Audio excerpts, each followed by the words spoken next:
Bonjour et bienvenue à notre célébration. Je suis heureux de me retrouver à nouveau parmi vous après une petite absence et j'ai le plaisir d'accueillir avec moi le Père Michel Corbeil, jésuite, qui va venir vous entretenir quelques instants tantôt au sujet des missions jésuites. Alors, je lui souhaite la bienvenue parmi nous. Le Seigneur nous réunit en ce jour, mes frères et sœurs, nous rappelant la dignité à laquelle nous sommes appelés de par notre baptême. Il nous convie à une mission particulière, à partir de ce que nous sommes. Quelle joie de le servir selon les ressources qu'il a lui-même déposées en chacun et chacune de nous.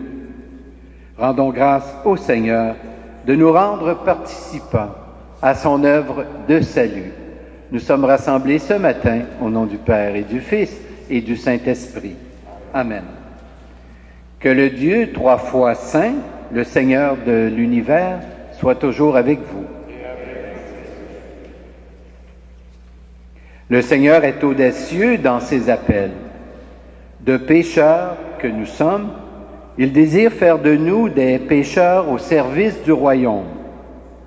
Confions-nous à la miséricorde de Dieu, pour qui rien n'est impossible.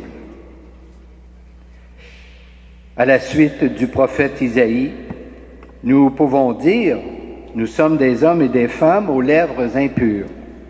Mais par ta mort et ta résurrection, Seigneur Jésus, tu nous purifies de tout péché.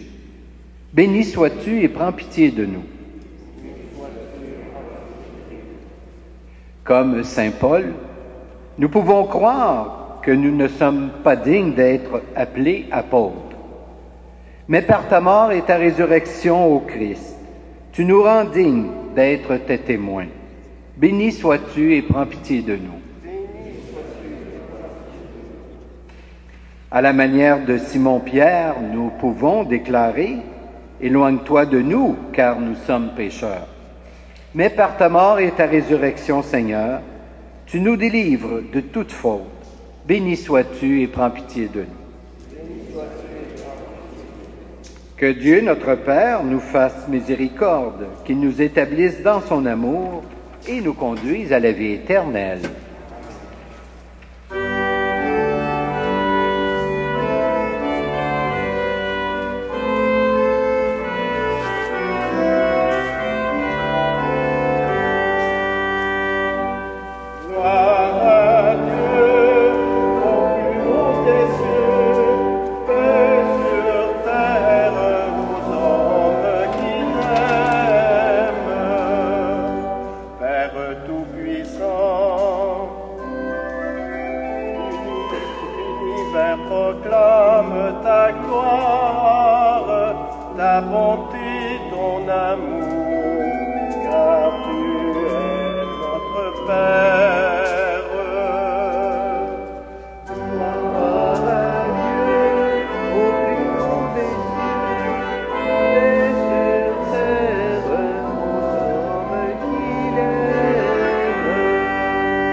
Prions le Seigneur.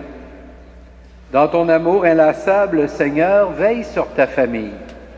Et puisque ta grâce est notre unique espoir, garde-nous sous ta constante protection Par Jésus le Christ, notre Seigneur.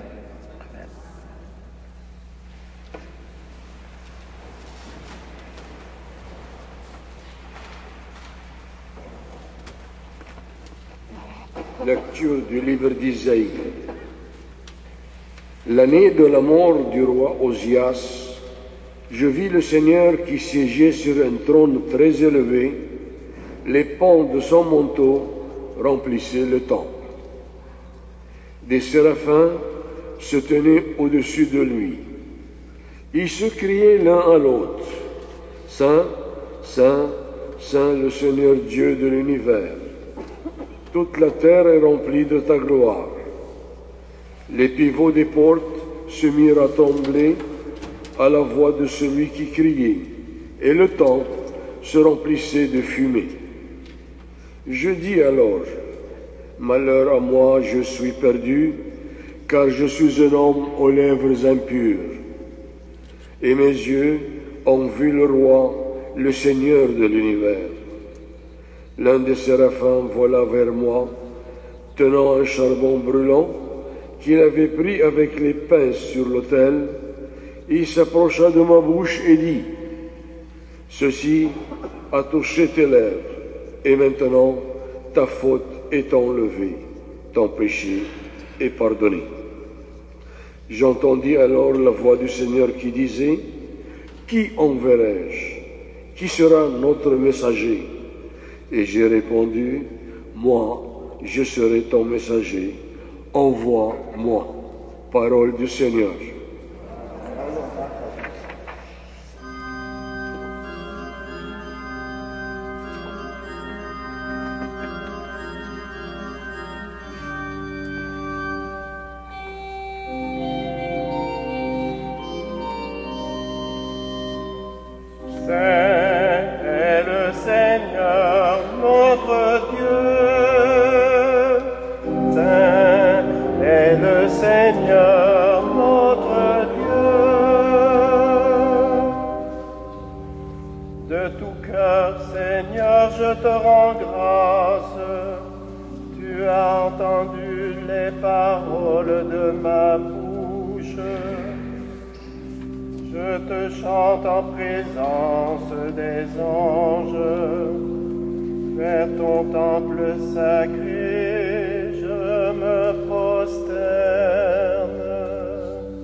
Le Seigneur, il voit le plus humble. De loin, il reconnaît l'orgueilleux. Si je marche au milieu des angoisses, tu me fais vivre. Ta main s'abat sur mes ennemis en colère. Saint est le Seigneur.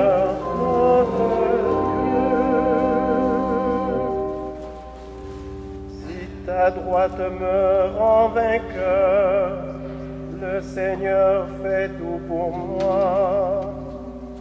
Seigneur éternel est ton amour, n'arrête pas l'œuvre de tes mains. C'est le Seigneur, notre Dieu.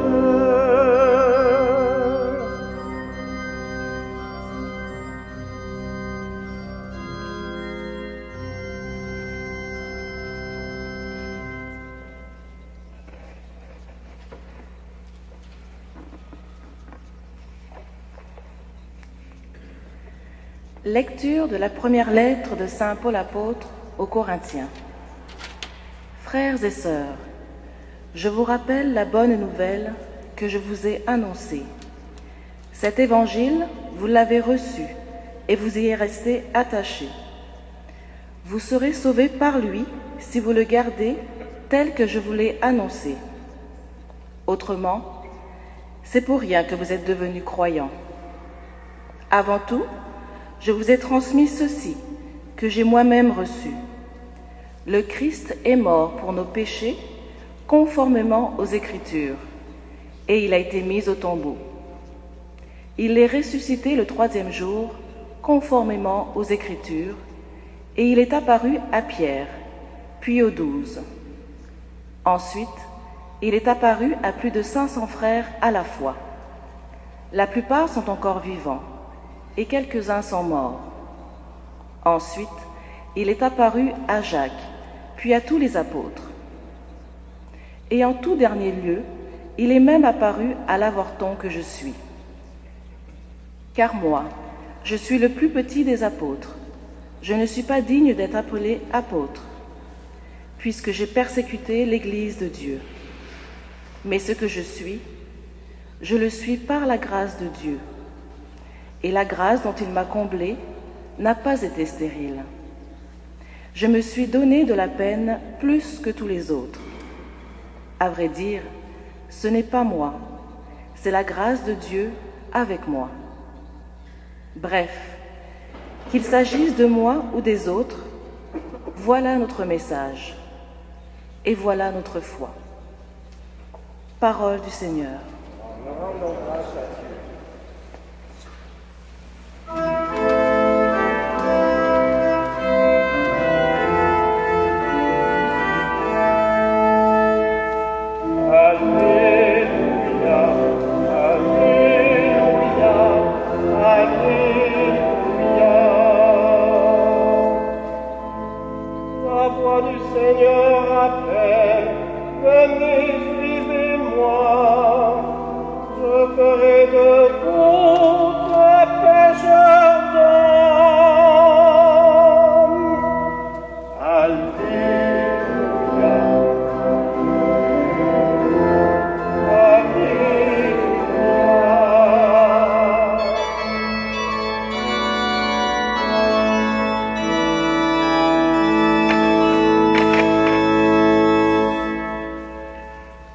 Le Seigneur soit avec vous.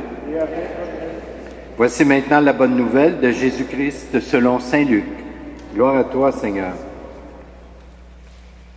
Un jour, Jésus se trouvait sur le bord du lac de Génézareth. La foule se pressait autour de lui pour écouter la parole de Dieu. Il vit 2 barques amarrées au bord du lac. Les pêcheurs en étaient descendus et lavaient leurs filets. Jésus monta dans une des barques qui appartenait à Simon et lui demanda de s'éloigner un peu du rivage. Puis il s'assit et de la barque, il enseignait la foule. Quand il eut fini de parler, il dit à Simon, « Avance au large et jetez les filets pour prendre du poisson. » Simon lui répondit, « Maître, nous avons peiné toute la nuit sans rien prendre. Mais sur ton ordre, je vais jeter les filets. » Ils le firent, et ils prirent une telle quantité de poissons que leurs filets se déchiraient. Ils firent signe à leurs compagnons de l'autre barque de venir les aider. Ceux-ci vinrent, et ils remplirent les 2 barques, à tel point qu'elles enfonçaient. À cette vue, Simon-Pierre tomba aux pieds de Jésus en disant, « Seigneur, éloigne-toi de moi, car je suis un homme pécheur. » L'effroi, en effet, l'avait saisi, lui et ceux qui étaient avec lui, devant la quantité de poissons qu'ils avaient prise. Et de même Jacques et Jean, fils de Zébédée, ses compagnons.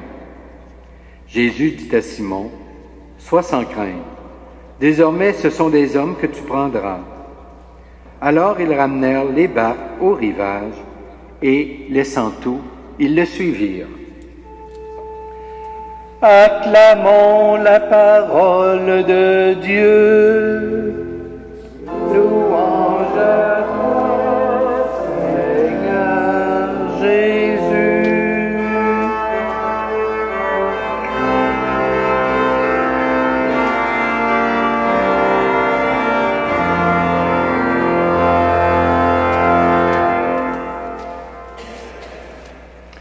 Alors, tel que je vous l'avais annoncé en début de célébration, j'invite maintenant le Père Corbeil à venir vous entretenir au sujet des missions jésuites.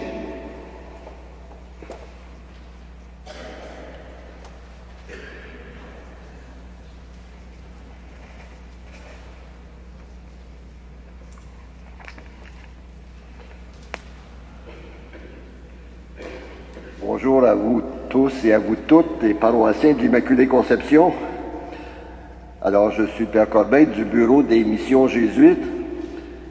Je voudrais commencer en vous remerciant de nous accueillir ici aujourd'hui, moi-même et tous les missionnaires jésuites qui sont un peu partout dans le monde, dont on va parler dans quelques instants. Merci aussi, Monsieur le curé, et toute l'équipe de pastorale qui prépare la messe d'aujourd'hui. Certains d'entre vous se rappellent peut-être du temps où les jésuites étudiaient la philosophie et la théologie au Scholastica de la rue Rachel, juste à côté ici. Alors je suis un de ceux-là et je garde un excellent souvenir de mon passage à l'Immaculée Conception. De mes études, oui, mais aussi beaucoup de mon travail avec la paroisse, dans la paroisse, avec les citoyens qui étaient là dans ces années 1962 à 1966, donc pendant 4 ans. Alors aujourd'hui, je vais vous parler de nos missionnaires qui sont à l'étranger. Ils sont dans 7 pays, en Asie, en Afrique et en Amérique latine. Les textes de la messe d'aujourd'hui, de ce 5e dimanche après la Pentecôte, tout ordinaire, nous parlent de vocation. Dans la première lecture, on est en lien avec l'expérience d'Isaïe qui reconnaît sa condition de pécheur. Il sent bien qu'il n'est pas à la hauteur de la tâche que le Seigneur lui demande d'accomplir. Et il demande d'être pardonné.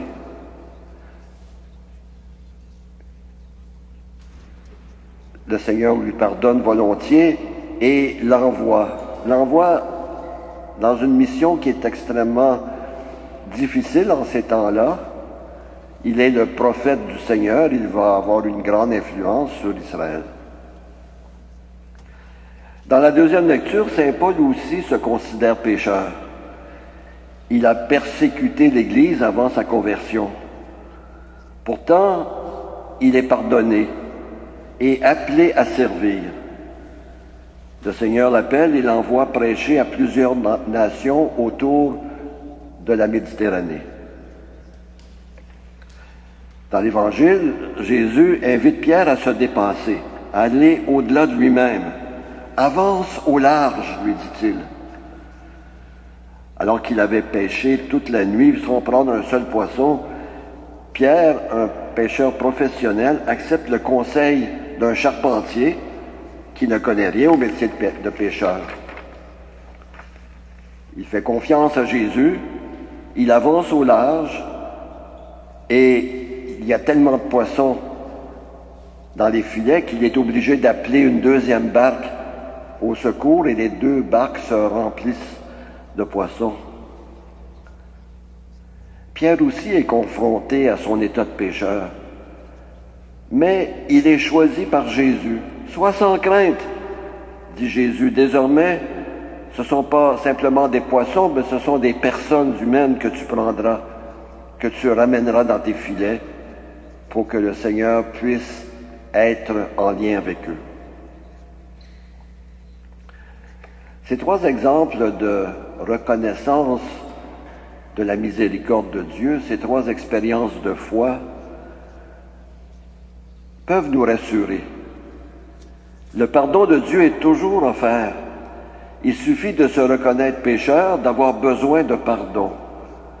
Et Jésus fait plus que pardonner. Il invite les pécheurs que nous sommes, tous et toutes, à collaborer à sa mission. C'est sans doute l'expérience de nos missionnaires. Ils se sont sentis appelés malgré leurs péchés, malgré leurs faiblesses, et ils ont répondu en faisant confiance, en risquant toute leur vie sur la parole de Jésus. Ils sont devenus des apôtres de la bonne nouvelle. Ils sont allés au large. Ces hommes ont accepté des responsabilités dans les pays où ils vivent. Des orphelinats, des écoles, des paroisses, des dispensaires, où ils collaborent avec les gens du pays. Aux Philippines, en Chine, au Brésil, en Inde, au Japon, et surtout en Haïti, où 57 jésuites comptent sur notre aide pour leur ministère. En Haïti, les jésuites sont responsables de 18 écoles primaires et secondaires. C'est pour les aider que nous sollicitons votre aide financière ce matin. Il y a des professeurs à payer, des enfants qui arrivent à l'école le matin le ventre vide et qu'il faut soutenir. Dans chacun des pays où nous sommes, il y a des gens qui dépendent des dons que vous faites pour continuer le travail qu'ils accomplissent auprès des orphelins, auprès des écoles, auprès des personnes âgées, des malades. Pour ma part, j'ai travaillé dans un domaine un peu différent pendant quelques années au Salvador, où on accueillait des gens qui avaient été obligés de quitter les terres où ils cultivaient, où ils gagnaient leur vie, pour se réfugier dans des camps où étaient réunis des milliers de personnes qui avaient été obligées de quitter leur pays, leur région. Ces camps-là avaient été fondés par Monseigneur Romero, que vous connaissez sans doute, et ils accueillaient tous ceux qui étaient obligés de quitter parce qu'on avait brûlé leur maison, brûlé leurs terres, et après avoir passé des journées et des nuits dans les montagnes, à cheminer vers la capitale, ils arrivaient au refuge où nous étions, prêts à les accueillir, prêts à les soutenir, prêts à les soigner, à les nourrir, à les encourager à rester confiants en l'avenir. Mon travail de prêtre là-bas était souvent celui de quelqu'un qui préside des funérailles, parce que des gens arrivaient, des gens âgés qui arrivaient après avoir marché dans la forêt, avoir manqué d'aliments pendant 3, 4, 5 jours.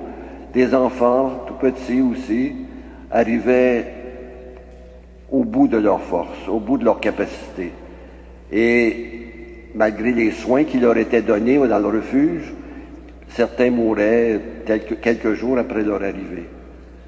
C'était une situation très triste, très poignante, on pourrait dire d'une certaine façon désespérante, parce que les gens qui les persécutaient étaient forts, étaient puissants, dominaient la situation politique, économique. Bon, cette situation, elle est disparue maintenant, c'est plus la même, il n'y a plus de guerre civile en Amérique centrale, mais si on regarde du côté de la Syrie, du côté de l'Irak, du côté de l'Afghanistan, vous vous rappelez, tous les jours on en parle encore dans les nouvelles, des gens qui arrivent ici par centaines et qui sont complètement démunis, qui ont été obligés de tout abandonner, non seulement leurs biens matériels, mais aussi leur famille, leurs amis, ceux avec lesquels ils avaient construit leur vie. Le bureau des missions jésuites accueille 300 parrainages par année, et chacun des parrainages représente une famille. Donc, on accueille à peu près 1500 personnes chaque année depuis plusieurs années. On a commencé en 1974 avec les réfugiés vietnamiens qui arrivaient au Québec. Alors, eux aussi, il faut les aider à s'installer, il faut louer un appartement, il faut leur donner à manger, il faut les aider à être de plus en plus harmonisés avec la situation sociale dans laquelle ils sont intégrés de nouveau, apprendre le français, faire des arrangements avec l'école pour les enfants, etc. Alors, c'est aussi un travail qui incombe au Bureau des missions jésuites, et c'est au nom de toutes ces œuvres que nous tentons d'accomplir avec toute notre force. En Haïti, comme je vous ai dit, il y a 57 jésuites qui travaillent, beaucoup dans les écoles, pour donner un fondement d'éducation aux enfants de ce pays qui seraient autrement dépourvus de toute éducation, surtout dans les campagnes éloignées. À la porte de l'église, vous allez trouver deux choses. Vous allez trouver d'abord la revue Le Brigand, qui est la revue missionnaire du Bureau des missions jésuites, qui paraît 4 fois par année. Vous pouvez en prendre une copie, un exemplaire. Là, il y a plusieurs numéros qui sont sur les tables, alors vous pouvez choisir ce que vous voulez lire. Et la deuxième chose, ce sont des enveloppes adressées aux missions jésuites. Si jamais vous voulez recevoir la revue Le Brigand chez vous, vous pouvez écrire votre nom, votre adresse et peut-être votre adresse de courriel aussi, et nous enverrons, à chaque parution, nous vous enverrons gratuitement la revue Le Brigand. Alors, vous êtes très bienvenus. Prenez une enveloppe et apportez-la chez vous. Ça va vous rappeler que nous existons et vous allez peut-être en même temps penser à nous dans la prière. Vous pouvez aussi, en sortant, faire un don. Il y aura des gens qui vont recueillir vos dons à la porte de l'Église. Merci beaucoup de nous aider, de nous soutenir. On est quand même un peu de la même famille des Jésuites et la paroisse de l'Immaculée Conception, mais surtout, on est de la même grande famille de ceux qui veulent annoncer la bonne nouvelle de Dieu. Amen.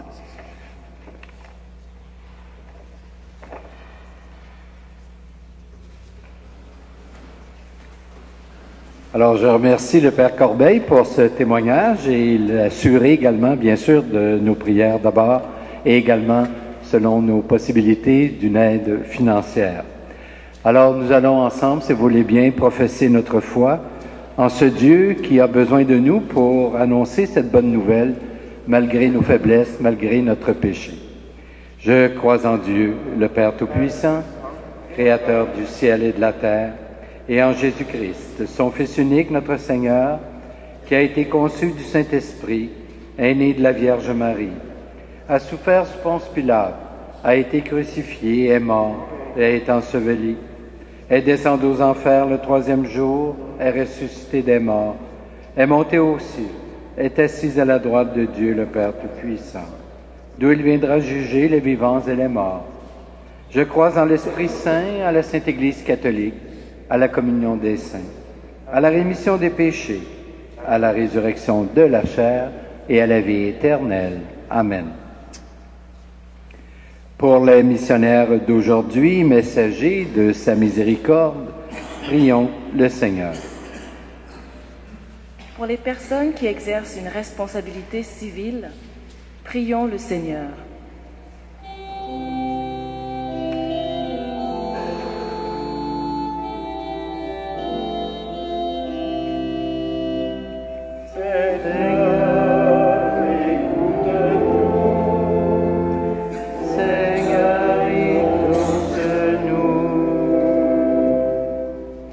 Pour ceux et celles qui hésitent à avancer au large et à faire confiance à la vie, prions le Seigneur.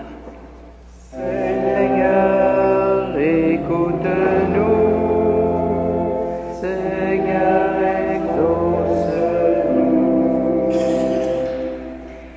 l'Église qui a reçu la mission d'interpeller les hommes et les femmes de notre temps à la suite de Jésus, prions le Seigneur. Seigneur, écoute-nous. Seigneur, exauce-nous. Pour les membres de notre communauté chrétienne, appelés à s'engager au service de l'Évangile, prions le Seigneur. Seigneur, écoute-nous. Seigneur, exauce-nous. Dieu notre Père, reçois avec bonté la supplication de ton peuple en prière. Réalise en nous tes projets et fais-nous goûter la joie que tu promets. Nous te le demandons par Jésus le Christ, notre Seigneur. Amen.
Prions ensemble au moment d'offrir le sacrifice de toute l'Église.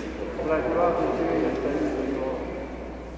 Seigneur notre Dieu, tu as voulu choisir dans ta création le pain et le vin qui refont chaque jour nos forces. Fais qu'ils deviennent aussi pour nous le sacrement de la vie éternelle, par Jésus le Christ notre Seigneur.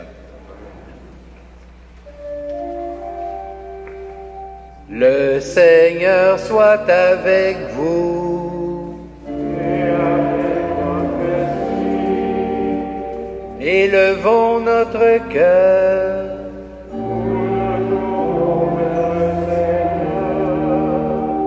Rendons grâce au Seigneur notre Dieu.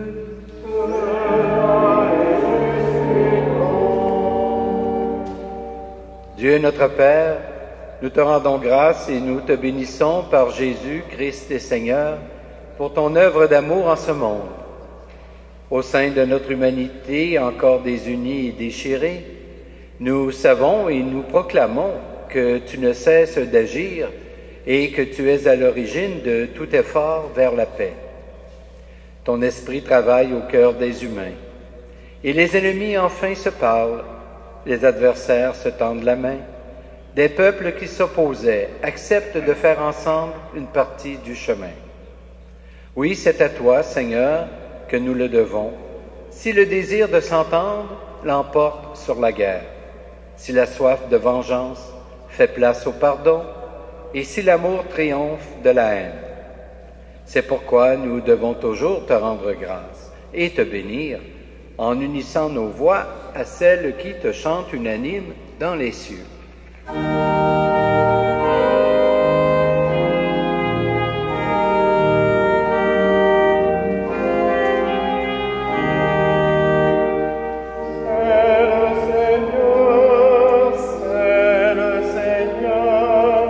c'est Dieu de l'univers.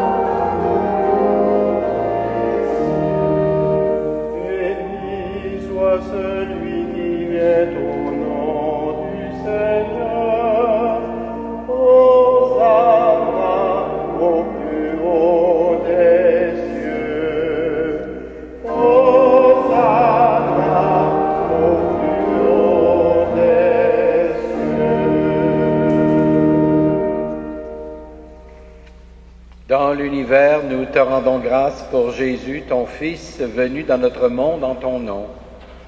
Il est la parole qui sauve les humains. Il est la main que tu tends aux pécheurs. Il est le chemin par où nous arrive la véritable paix. Alors que nous étions loin de toi, Dieu notre Père, c'est par lui que tu nous as fait revenir. C'est lui, ton propre Fils, qui a été livré au pouvoir des humains, afin que nous soyons par sa mort en paix avec toi et entre nous.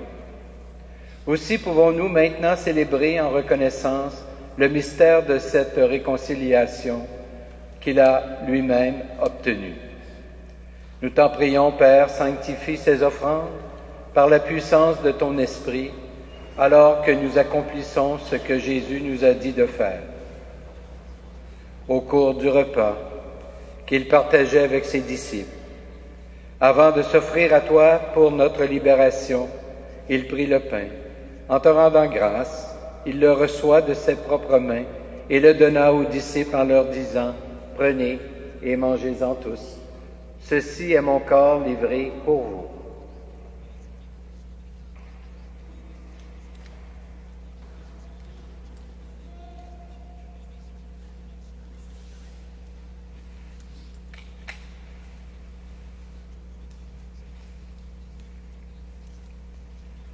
De la même façon, ce soir-là, tenant entre ses mains la coupe de bénédiction, il te rendit grâce pour sa miséricorde, puis il donna la coupe à ses disciples en leur disant, « Prenez et buvez-en tous, car ceci est la coupe de mon sang, le sang de l'alliance nouvelle et éternelle, qui sera versé pour vous et pour la multitude en rémission des péchés. Vous ferez cela en mémoire de moi. »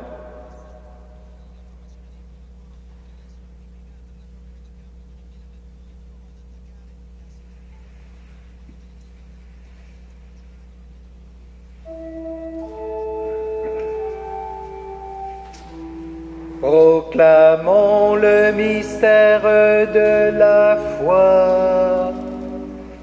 Gloire à toi qui étais mort, gloire à toi qui es vivant, le Sauveur, le Seigneur Jésus.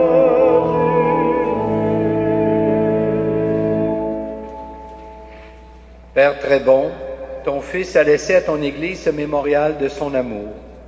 En rappelant ici sa mort et sa résurrection, nous te présentons cette offrande qui vient de toi, le sacrifice qui nous rétablit dans ta grâce. Accepte-nous aussi avec ton Fils bien-aimé. Donne-nous dans ce repas ton Esprit Saint, qu'il fasse disparaître les causes de nos divisions, qu'il nous établisse dans une charité plus grande, en communion avec le pape François, notre évêque Christian, le collège épiscopal et ton peuple tout entier. Fais de ton Église en ce monde le signe visible de l'unité et la servante de la paix.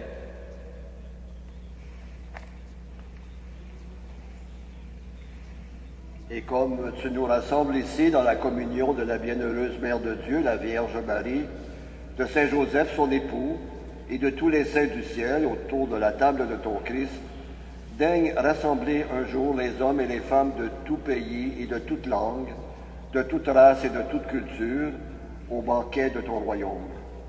Alors nous pourrons célébrer l'unité enfin accomplie et la paix définitivement acquise par Jésus le Christ notre Seigneur. Par lui, avec lui et en lui, à toi, Dieu le Père Tout-Puissant, dans l'unité du Saint-Esprit, tout honneur et toute gloire, pour les siècles des siècles. Et maintenant, redisons ensemble, du fond de notre cœur et avec confiance, cette prière que nous avons reçue du Sauveur. Notre Père, qui es aux cieux, que ton nom soit sanctifié, que ton règne vienne, que ta volonté soit faite sur la terre comme au ciel. Donne-nous aujourd'hui notre pain de ce jour.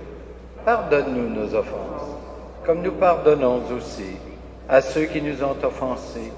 Et ne nous soumets pas à la tentation, mais délivre-nous du mal. Délivre-nous de tout mal, Seigneur, et donne la paix à notre temps. Par ta miséricorde, libère-nous du péché. Rassure-nous devant les épreuves en cette vie, où nous espérons le bonheur que tu promets et le retour de Jésus-Christ, notre Sauveur. Car c'est à toi qu'appartiennent le règne, la puissance et la gloire pour les siècles. Seigneur Jésus-Christ, tu as dit à tes apôtres, je vous laisse la paix, je vous donne ma paix. Ne regarde pas nos péchés, mais plutôt la foi de ton Église.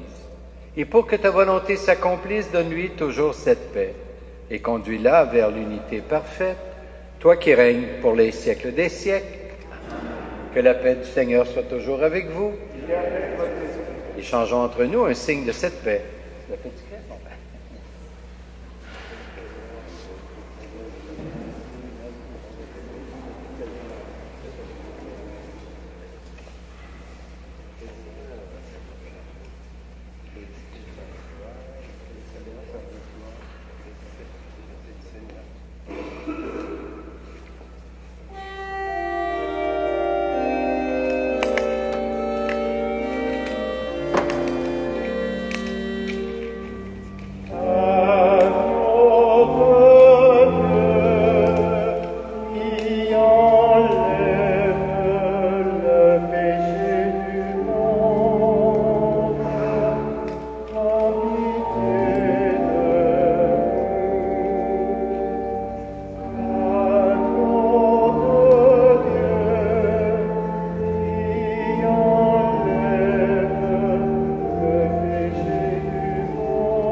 Heureuses les invités au repas du Seigneur, voici l'agneau de Dieu qui enlève le péché du monde. Seigneur, je ne suis pas digne de te recevoir, mais dis seulement une parole et je serai guéri. Que le corps du Christ nous garde pour la vie éternelle.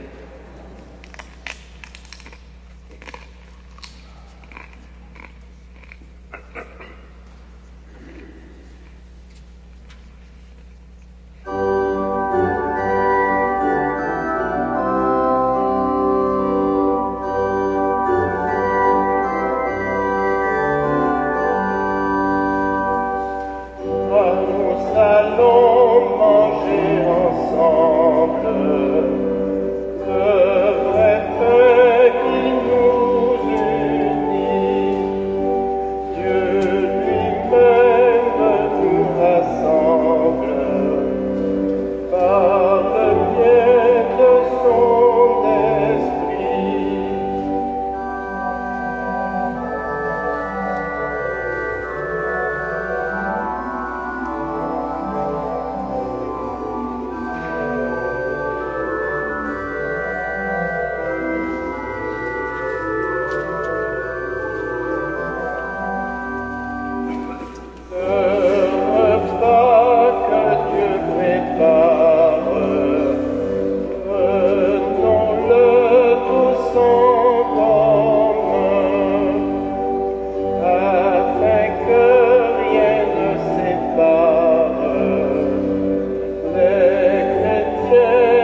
Prions le Seigneur.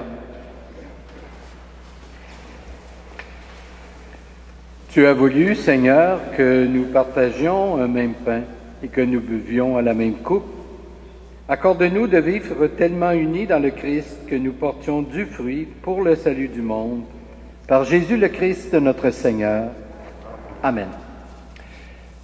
Je vous rappelle que déjà, mercredi de la semaine qui vient, ce sera le mercredi décembre, donc l'entrée en carême. Alors, nous aurons la distribution des cendres à l'Eucharistie de 16h30, bien sûr, et nous reprendrons ce geste, n'est-ce pas, samedi et dimanche prochain, pour les personnes qui n'auront pas la possibilité de venir mercredi à la messe de 4h30. Alors donc, voilà, je vous souhaite un bon dimanche, une belle semaine, et j'espère que vous allez bien vous porter, et que nous nous reverrons sous peu. Et maintenant, je vais vous bénir. Le Seigneur soit avec vous. Et avec votre esprit. Que Dieu Tout-Puissant vous bénisse, le Père, le Fils et le Saint-Esprit. Amen. Allons, dans la paix du Christ, nous rendons grâce à Dieu.